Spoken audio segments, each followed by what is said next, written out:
What's up, everybody? It is your sis and your friend Crystal Whitaker right here on the Morning Jam podcast, where we talk about any and everything. Personal, old snaps and claps. It's a dang good day to talk about a few things. So let's get into it.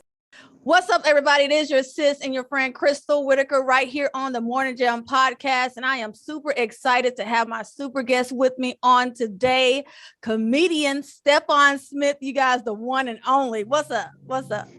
Hey, how you doing? Thanks for having me. I'm blessed to be here. I am awesome. Blessed to have you. Look, we have Yes. met on a few occasions. I don't know if you remember Crystal Whitaker, your sis and your friend with the poofy curly hair. I know we met on multiple occasions. Yes, Yes, we no, have. maybe. Okay, cool. All right. So I'm just excited to have you. You're the first comedian I've actually had on the Morning Jam podcast. So Oh, wow. welcome. And yeah, I'm excited. Oh, well, thank you. Thank you. I feel blessed and privileged to be the first one. Absolutely. So let my audience, the Morning Jam audience and fans, let them know a little bit about who Stephon Smith is, the comedian. Well, I'm just a God-fearing man who loves to make people laugh. I'm originally from Illinois, but I now reside in Memphis, Tennessee. Married to a beautiful lady named Angela Smith, who's also who's a music artist as well as a filmmaker.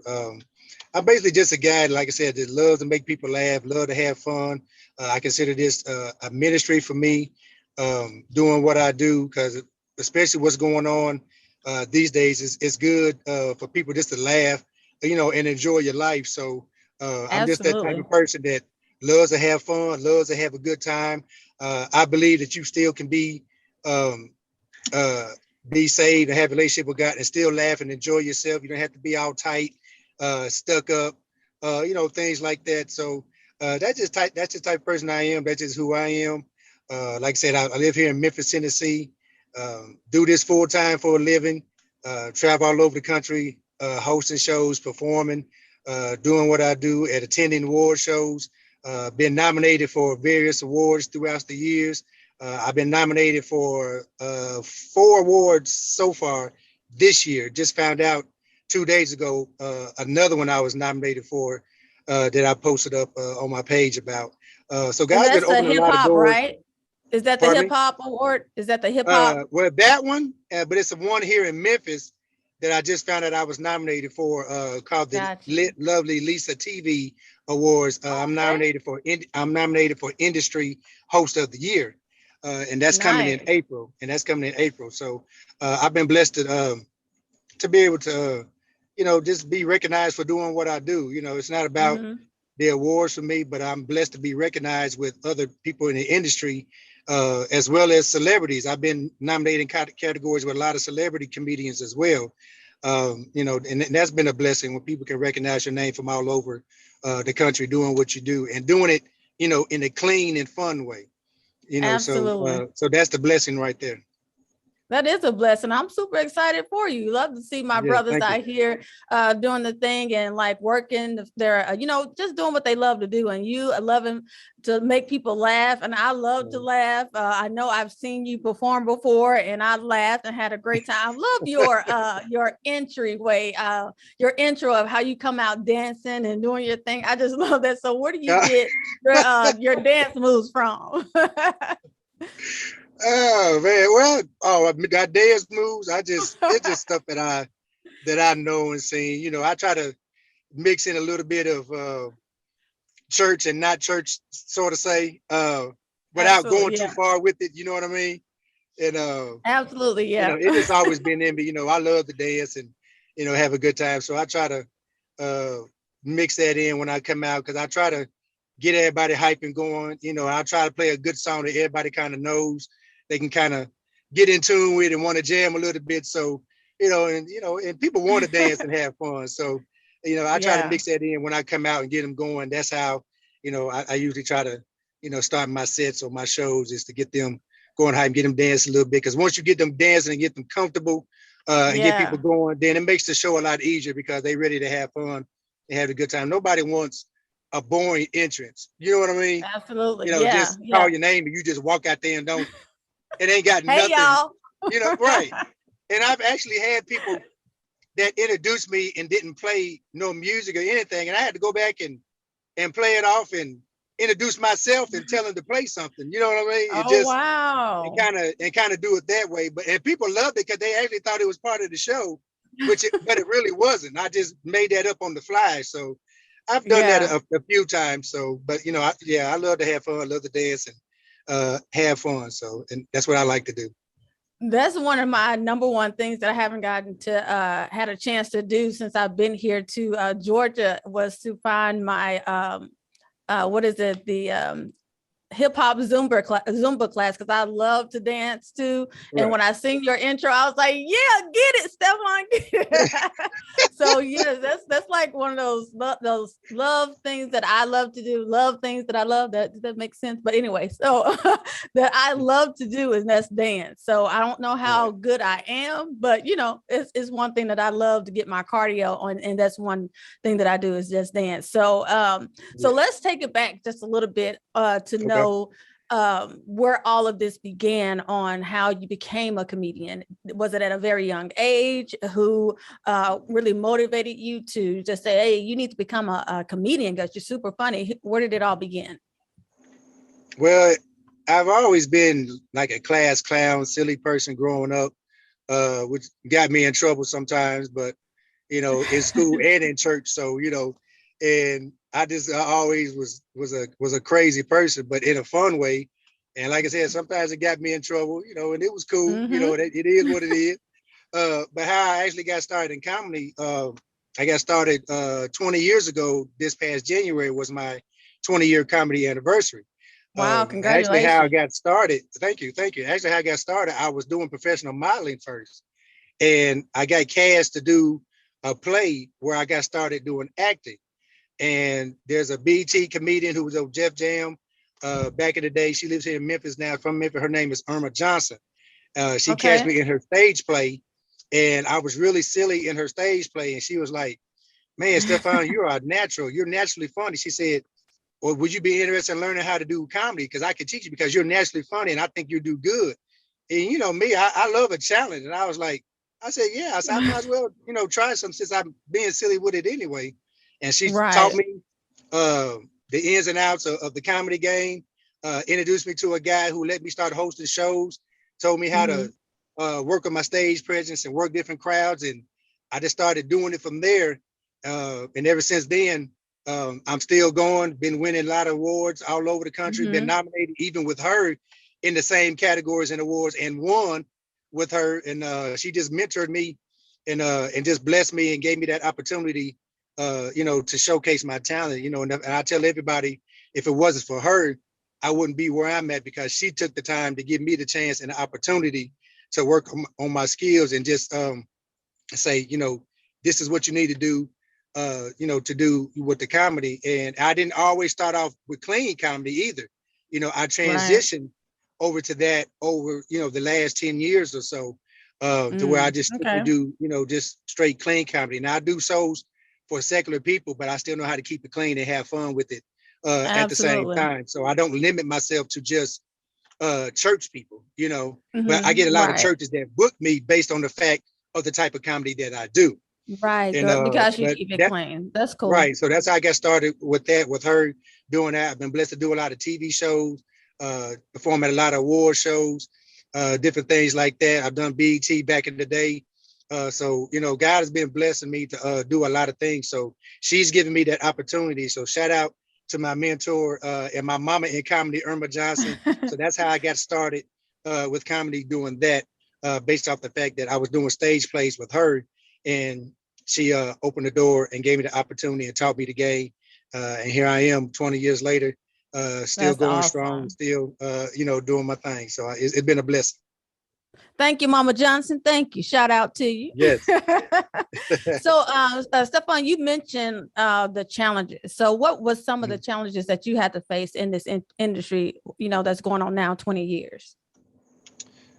Basically, different crowds, learning how to work them, learning how to keep your material going.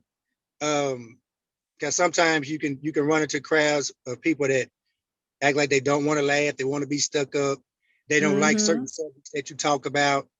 things like that. And my thing is, if you come into a comedy show or a comedian is on the show, why would you even come with the attitude that you're not gonna laugh at them, or you Absolutely, don't want to have an yeah. open mind? Because it's comedy, and comedians, we're open to talk about anything. I can talk about anything and have fun, and I will talk about anything. And I let people know from the jump.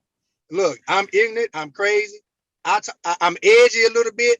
I talk about anything and everything, and you got to understand these are just jokes. It's nothing personal against you, your church, your denomination, your lifestyle, whatever. But I just have fun with it because we got to learn to laugh at ourselves. So that's one of the biggest challenges, is that dealing with, like I said, some people that want to be stuck up, can't laugh, Right, yeah. not being scared, because there's been a few times where, I got nervous and I didn't do as well as I should have, because you may have gotten nervous with a new crowd of new people when you first starting off. Everybody bombs every now and then and don't do well, and I've Yeah. had a couple of them before, but it's a learning process. You take it from there and figure out what you did wrong and come back and just work on your game. And that's what I've had to do quite a few times. And that's where my mentor come in. And she was like, oh, hey, you need to work on this. You need to work on that. Work on your delivery, your timing, your stage presence. Make sure you know what material to use for the right crowd that you're performing Yeah. for. That's important. So you can't use a lot of, because I talk about a lot of old school stuff a lot in my shows. If you probably heard, I mix in a lot of old school things that I go on, did. I and a did. I lot of was and a listening lot of to you old school today. stuff you can't talk about with young people, because young people don't know about a lot of old school stuff.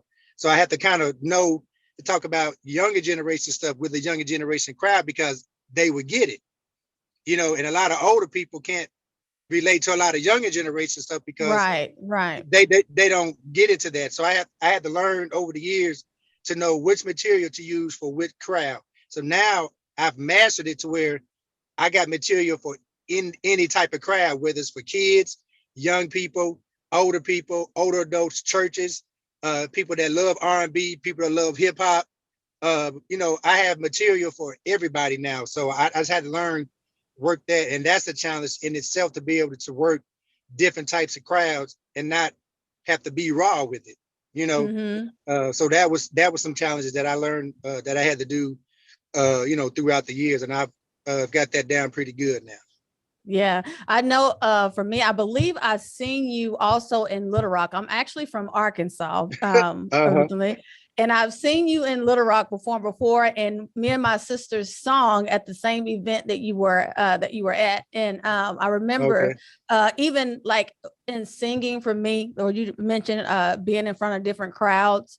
It Uh-huh. was, some crowds can, just be in with the group and just, you're singing and you're trying to get the message out to them, and they're just sitting there looking at you crazy like, okay, Right. you sound all right, you sound cool, you all right, you ain't all that. But I know how you Yeah. feel when you're talking about each crowd. You have to present yourself differently, or bring out the this song, praise and worship, or Uh-huh. contemporary, or quartet. And I just know I know how you feel about different crowds. And it, sometimes it can be overwhelming. Sometimes it can be like, man, am I good or am I not good? What's going on here? And you Yeah. kind of question yourself. Has there ever been a time where you question if you wanted to stick with being a comedian?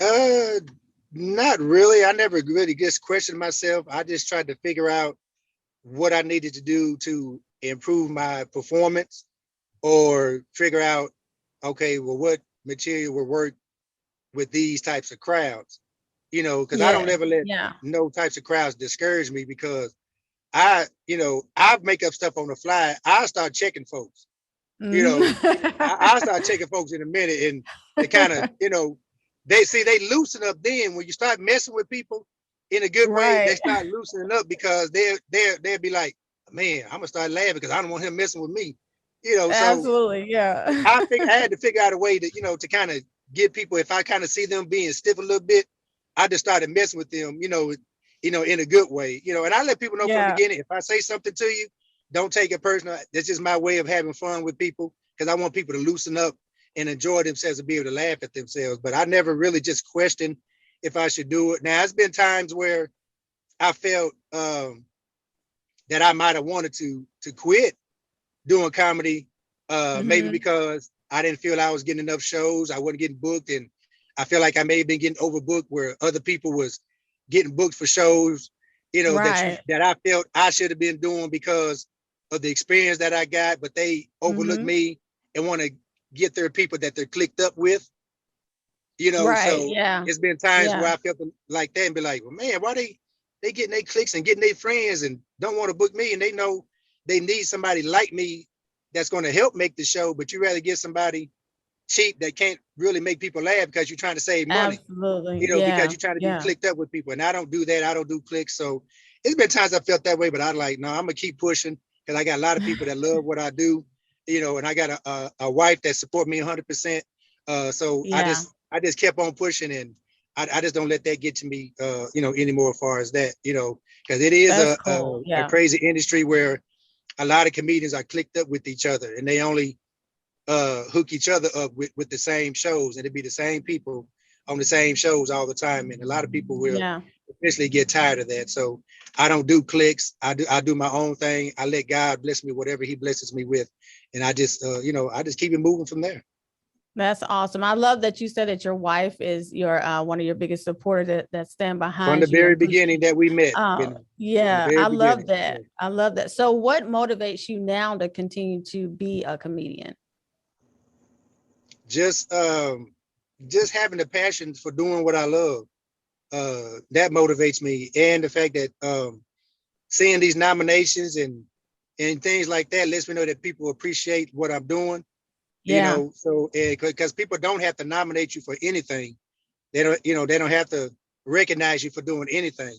And I don't do it for the recognition. I just do it because that's what I love to do. So that motivates me to keep going. Plus the fact, like I said, I love making people laugh. I just love being on stage. So, and once you have that passion for it, there's really nothing that can stop you from doing it. Even when the pandemic slowed down, it really didn't stop anything. I just wasn't the type to do a lot of virtual shows because I'm a type that I love to be in front of a live audience. So I didn't do a lot of virtual shows. People are like, why you do no virtual shows in front of that? Well, because for one, I love interacting with people in the audience. As you see, I interact with people. I like people to talk back to me. I can't do a lot of virtual shows and don't know who's watching and can't people can't talk to me. So I'm not, that's one thing that I can say I'm not really comfortable with, but I've done it a couple of times, but I'll turn down a lot of them because I'd rather be in front of a live audience. Now, if it's a lot of people on the Zoom that can see me and I can kind of see them on there, I've done that a few times, but like, just say for instance, like I'm on your show now and it's just me and you, but I can't see anybody.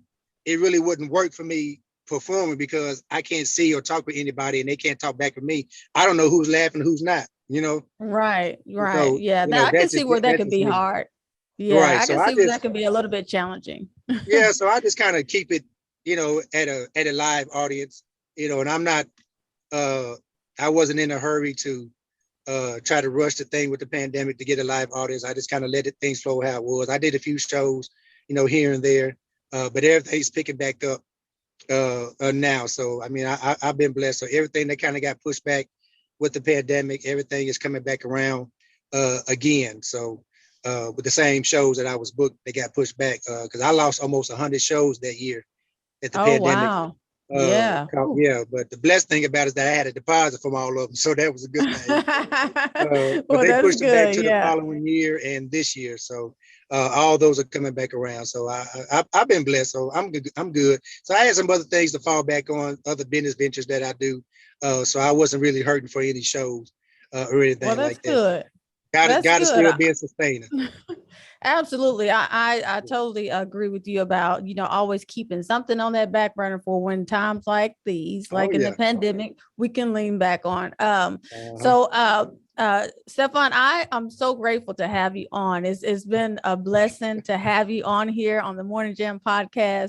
Yes. Have you ever had like hacklers in the audience where they really just irritating? Yes, I've had plenty of hecklers over the years. I had plenty of them, and I had to learn how to handle them. When I first started, it used to bother me because you're like, why are these people, doing this? So, and I had to learn how to, I used to get upset on the stage, but again, my mentor told me how to handle them. So how did I handle them? I started talking about them. I started checking them. Right. I said, I'm from Memphis, and Memphis people, we love to check.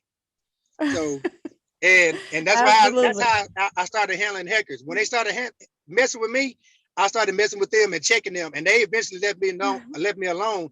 And now it's to the point in shows where people will tell other folks, don't say nothing to Stephon on stage, don't mess with him, don't say nothing to him because he gonna get you. And I will.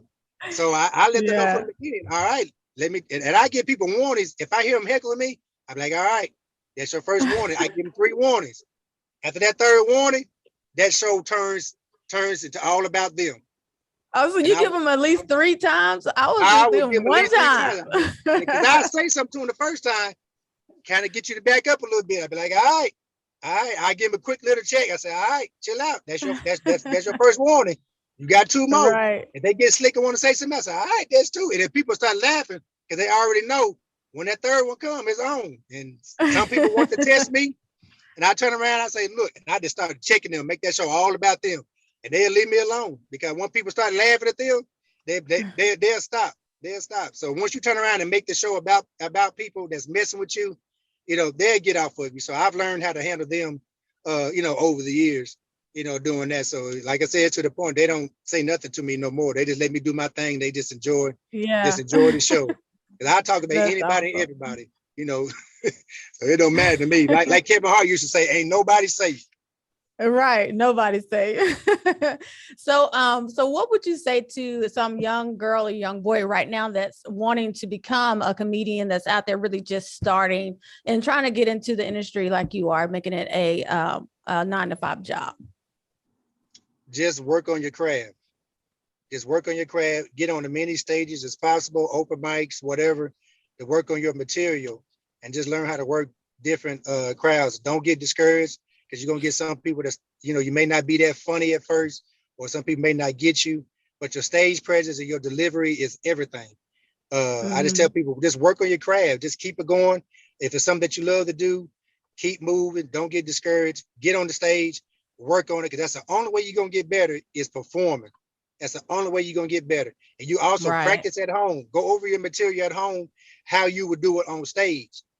Write it out. If you have to, write your stuff down, go over it, how you would do it. Now, I'm a different type of comedian. I don't write.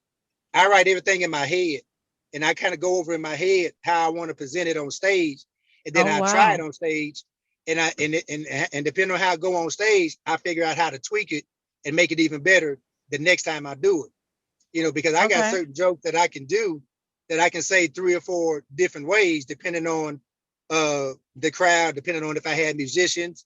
Depending on how I want to present it. So it's just something you just have to work on. So I tell anybody, if that's what you want to do, work on it, get on the stage, practice at home, write your stuff down. If you're a writer, if you feel like you can't remember, write it down, go over it, get on the stage as many times as you can, work on your material, and and that's it. And eventually you will get better as time goes on, and just ask people to let you get on stage sometimes. They had to start off doing free shows in order to start getting paid shows, just to get myself out there.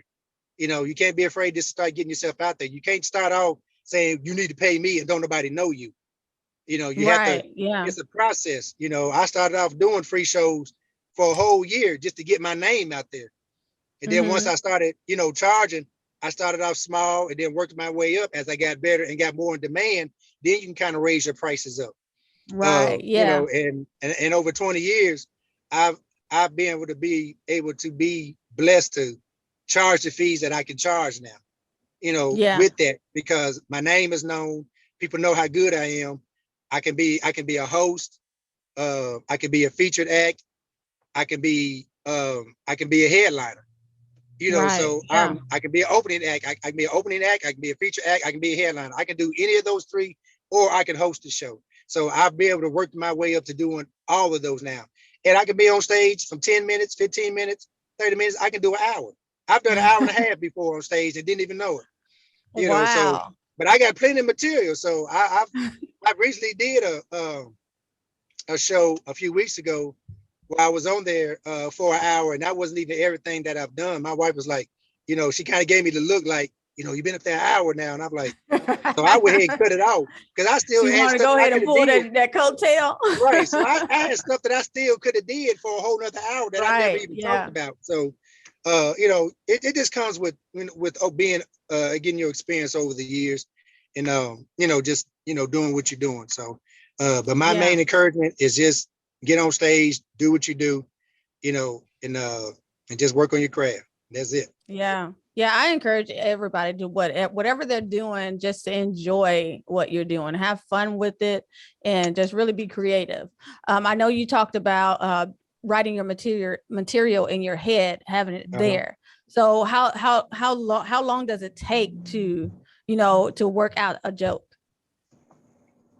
It doesn't take me long at all, because if I think about something or I see something, then I sit there and figure out what I'm gonna say about it. And then I kind of go in my head, yeah, I'm gonna say something about this. I'm gonna say it this way. And then I just figure out how I'm gonna say it. And then when I get to a show, if I remember it, depending on the show that I'm talking about, then I say it, in the show and figure out, and see how it worked. And if it worked pretty well, then I'd be like, okay, this worked pretty well this way. I'm gonna try to tweak it to make it even better. So that's how I figure out mine. And a lot of my material, believe it or not, comes from other shows that I've done, because if I'm hosting a show and I see something crazy in the show, I will improv and talk about it right then in the show when I get back on stage. And then I take that and I figure out how to use that in the next show and turn it into a storyline joke. You know what I'm saying? And that's how I keep a lot of my material based off stuff that I've seen in other shows.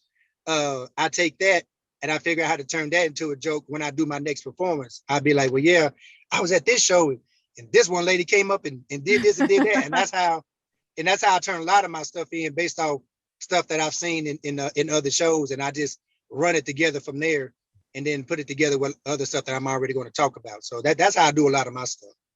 That's awesome. I love that. That's a good idea. Just for ones that's coming up, y'all better keep that. Y'all, he's dropping some nuggets here. Y'all better keep it locked and write it down. Stephon, you are one of the king of clean comedy. Comedians. So what do you think about the ones that have actually passed on? Like, oh my gosh, what is his name? Richard Pryor. And just really, what do you think about those? What type of influence did they put on your career? Oh, Richard Pryor, Red Fox, all these cats, Eddie Murphy, Martin Lawrence, Bernie Mac, all these people are real kings of comedy, especially, the Red Foxes and, Martin Lawrence, all the old school comics. They really paved the way for a lot of people. And there's a few comedians that are my favorites that I kind of paved my pattern, my shows after. And I just kind of mixed it. Would George Wallace be one of them? Yes. I love George Wallace. I've actually done a couple shows with him. Very funny dude. He actually brought me on stage with him to do some Yo Mama jokes against him in a show before. We planned it, but people didn't know we was going to do it. And so we done that. So because my favorite comedian is Steve Harvey. I love Steve Harvey.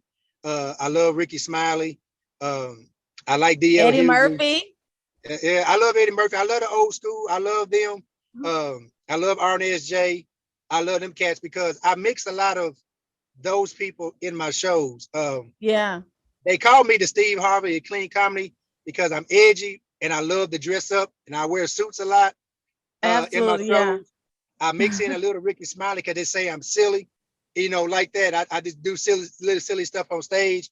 I can see that. DL a little bit because DL's known for checking people and I'm known for checking folks. And I mix a little Arnez J because I'm real animated on stage. As you see, I move around and jump around, dance and fall out and all kind of stuff. So I take a lot of those styles from them and I make it into my own and I kind of mix it together and make my own style with it and just have fun with it. So that's how I do mine. And plus I watch a lot of old school comedians and how they deliver their things on stage and kind of use their formats on how to get my delivery a little stronger with the audience, know when to hit the right punchline, know when to end the show on the right punchline, when the audience is really laughing, things like that. Cause you don't never want to hardly end the show with the audience not laughing. You want to hit them with one good one, where they bust out laughing, and then you can say, hey, good night, thank y'all, that's my time, thank you, while they're laughing. Yeah. And that keeps them remembering what you said last.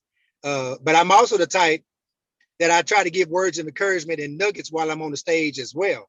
So you're going to get some jokes, but you're going to get some words of encouragement as well. That's going to drop some jewels in your head. You'll be like, man, you sure right about this. So I try to mix in a lot of that at the same time with the show. So I want to give you some jokes, but I'm going to give you some words of encouragement that you can take home, and take heed to at the same time. That's cool. So how different do you think it is with female comedians with male comedians now? Because that there's the old, I wouldn't say old, but she is Wanda Sykes and Ellen DeGeneres now compared to well, with the men comedian like yourself and Steve Harvey and all of that. So how hard is it for the female comedians than the male? Do you think there's a difference or is not? Yes, I think it's a slight difference because I think some people, depending on who they are, don't take a lot of female comedians seriously. Because the comedy is mostly a male-dominated industry. Why do you think they don't take the female comedians serious than the male? Why do you think that? I think it's probably because of maybe certain things that females talk about that men can't really talk about. Because women can talk about a lot of personal issues with themselves that men can't talk about that they don't go through. Absolutely.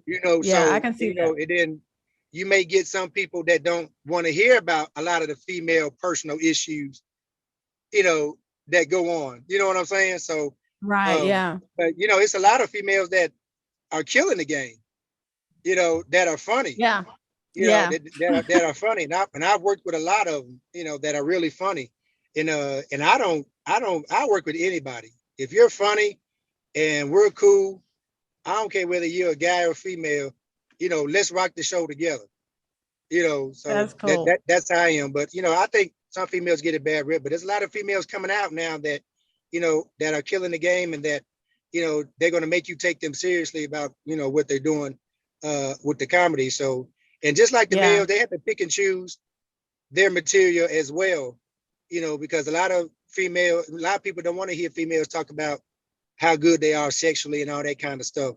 Just like people don't want to hear men talk about how good they are sexually. You gotta pick and choose, what you talk about. And some females can get away with a lot of other personal stuff that men can't get away with, because people will relate to a lot of women doing certain things more than men. So, it's kind of a double-edged sword a little bit. You got to kind of pick and choose your battles when it comes to that, with men and the women.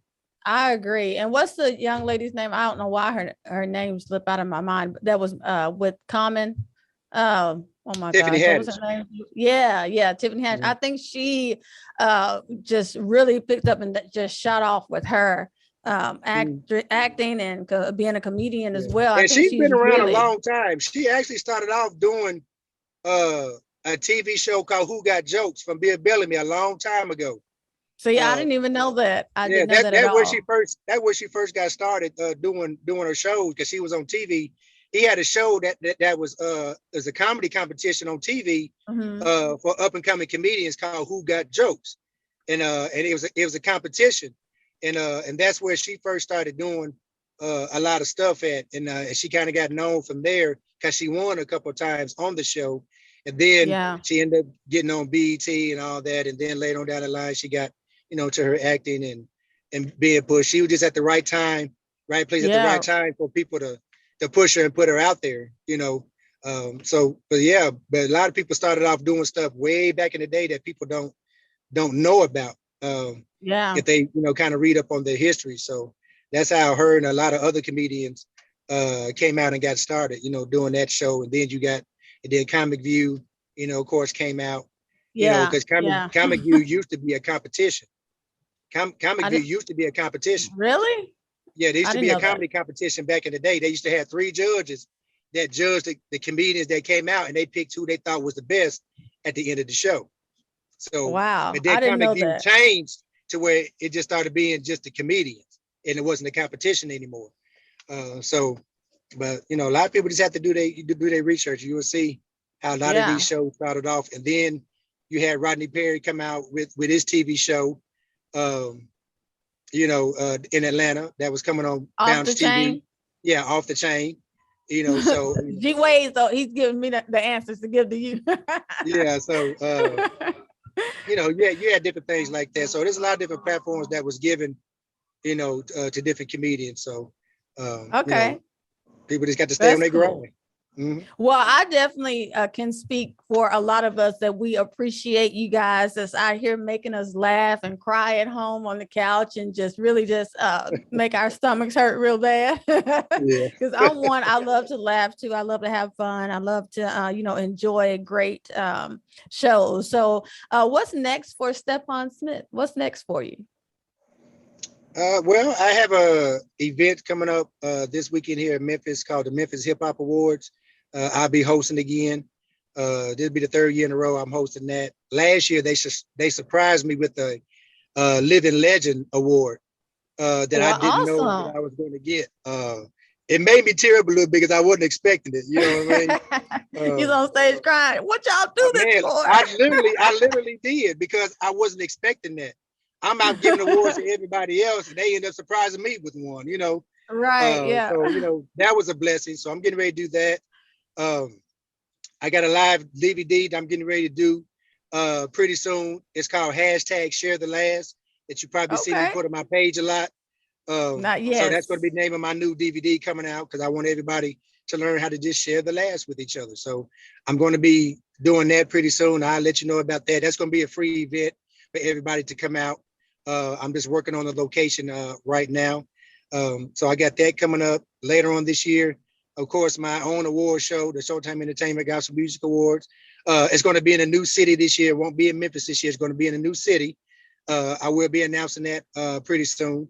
So I I just was have a gonna lot of say, different things. can you tell us what it's gonna be No, at? not yet, not yet. I have a few choices, but I'm working on some things right now. Working on a few kinks. Okay. So I'll let everybody know probably within the next couple of months where that's going to be at. So I'm going to do that, and I have a lot of other award shows coming up that I'm nominated for. I'm going to be at. I'm on a tour right now. My Share the Last comedy tour, #ShareTheLast comedy tour. I'm on that right now, so people can book me Nice. for that tour. So that's a lot of things that I have coming up. Just different shows, my tour, my live DVD taping. October will be my award show, my 8th annual Gospel Music Award show.